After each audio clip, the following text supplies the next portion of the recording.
Un vero incubo, tanto che diversi commercianti avevano già paventato l'ipotesi di vendere il locale e andarsene. Conosciuto in paese, di lui avevano paura tutti, pregiudicato, aveva preso di mira e non era la prima volta a bar e ristoranti di Quinto. Minacciava e vessava gli esercenti per farsi consegnare cibo e bevande fino a quando le vittime, esasperate, si sono rivolte ai carabinieri. Violento, cattivo, entrava nei locali, pretendeva alimenti e bevande, poi minacciava i titolari, non solo. Tutti erano terrorizzati dai comportamenti violenti, vessatori, intimidatori che l'uomo era solito tenere quando entrava nei locali della zona.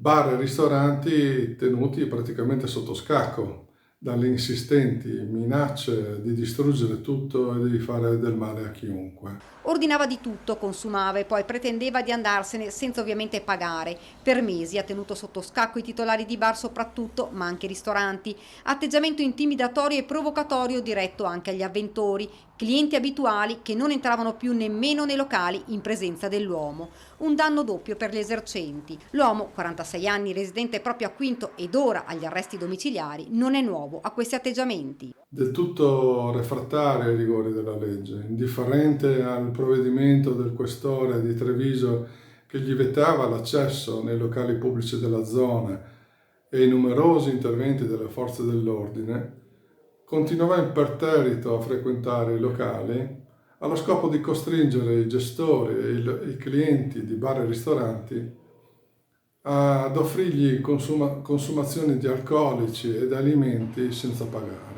Dopo la denuncia ai carabinieri ed il racconto delle vittime, immediatamente sono scattate le indagini. I carabinieri di Zero Branco, coordinati dalla locale Procura della Repubblica, sono riusciti a fare breccia nei comprensibili timori delle parti offese, raccogliendo numerose denunce e testimonianze. I militari, con il coordinamento della Procura della Repubblica Trevigiana, hanno documentato il regime di vita vessatorio cui erano sottoposte le vittime. Ieri, per il 46enne, sono scattate le manette, deve rispondere di estorsione continuata. L'incubo è finito.